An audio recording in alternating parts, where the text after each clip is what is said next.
Hello guys, and welcome back to my kitchen. This is Mariam Blair. Today we're gonna be making sugar roasted almonds.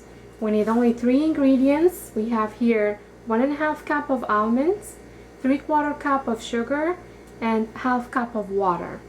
We need the water. Make sure to use the exact amount. If you're using 1.5 cup of almonds, make sure to use 1/2 cup of water, not less, because the water is going to help soften the skin, the almond skin, and it will help it release the flavor.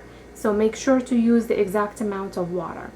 So we got our skillet ready. It's a little bit warm on a medium-high heat.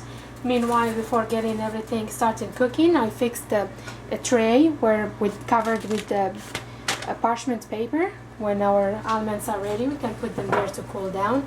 We're gonna start first by putting some sugar.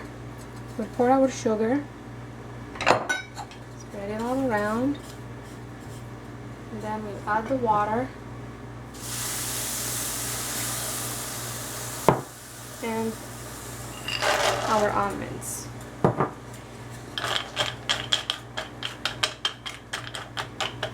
We let it sit for a little bit. Maybe it will take 10-15 minutes till it starts boiling. Then we're gonna start stirring.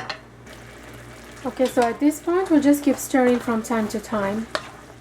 The water and sugar syrup is getting really thick now. It's getting thicker, so we'll just keep stirring. It takes around 15 minutes, I think, for this stage.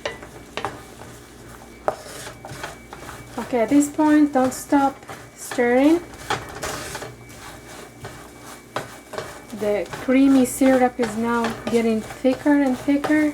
It's gonna get kind of like powdery, like, depends on the kind of sugar you're using. I used brown sugar.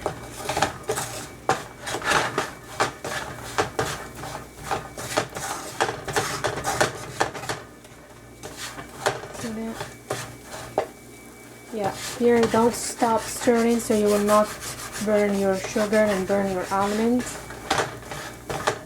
You'll end up with a bitter taste. We don't want that. Okay, here we go. We're almost done.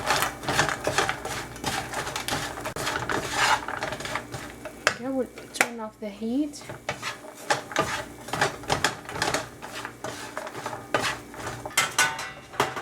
There you go.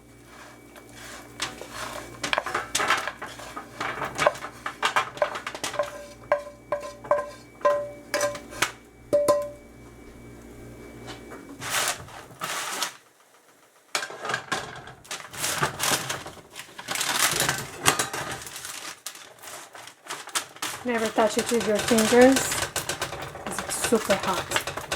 We let it cool down and then we can store it in our glass jar.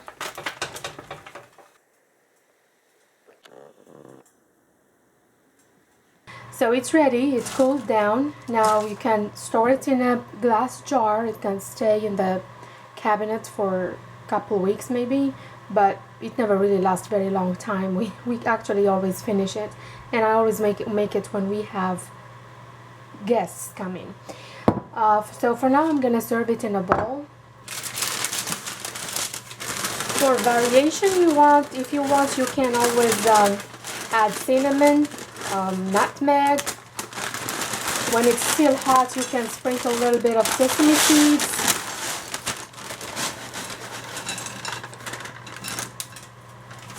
So here we go.